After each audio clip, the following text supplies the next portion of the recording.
Hey folks, I'm here today, the 2023 Land Rover Range Rover Sport Autobiography Plug-in Hybrid. That is a mouthful, but this is quite a car and worthy of that mouthful.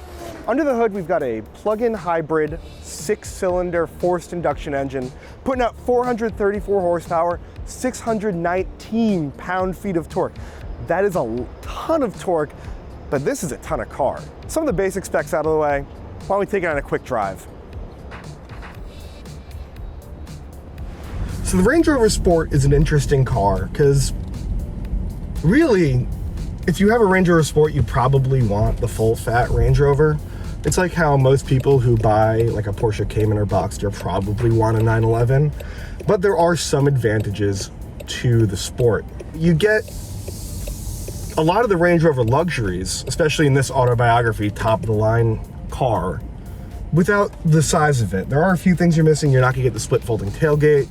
There's no way to get 7 seats in this bad boy, and you don't get the prestige of saying you have a Range Rover. You have to say I have a Range Rover Sport. There are some cool things that come with the Range Rover Sport, especially this one, the plug-in hybrid, that gives you 41 miles of charge, which is honestly really decent.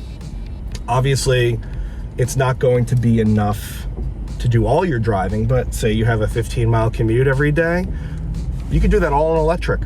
That's pretty sick. You're almost never gonna use gas, which is probably good because when you run out of electricity, gas mileage takes a big hit, which makes sense. It's a big car with a powerful engine on its own before you even get the electricity going. And it's quick. And very smooth, especially even over bumps, which, I mean, you'd expect it to be. Yeah, it's the sportier Range Rover, but it's not that sporty. And I'm supposed to turn there. This car, as it sits, is about $110,000. That's a lot of money. I know what you're thinking. However, it's almost a value. And let me do this out. I'll explain why. A couple months ago, I drove a full-size Range Rover, long wheelbase, an SE model. So kind of a middle trim. Doesn't even have all the bells and whistles on it, right?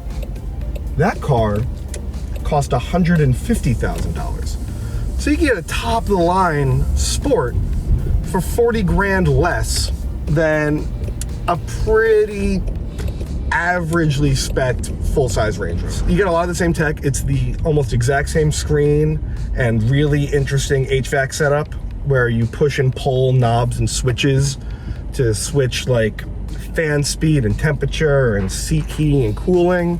It's a nice clean design for sure, and you get this really cool texture on the doors, and you get the really nice blue. More cars should have blue interiors. It shouldn't just be held to Lincolns in the 1970s. That's really fun. Obviously, I haven't done too much driving in it yet, but even so far in this little drive we've done, I can tell it's definitely tighter than the full-size Range Rover. Yeah, that car is all about luxury, and there are some sporty aspirations in this car. Nothing crazy, and nothing that'll compromise this absolutely fantastic air ride. I didn't understand that. I'm not talking to you. That's the other thing. You say Land Rover or Range Rover or whatever the it wants to talk to you. That's annoying. Thank you. So that was my quick drive of the 2023 Range Rover Sport. Make sure to stay tuned for our full review coming out soon. Bye.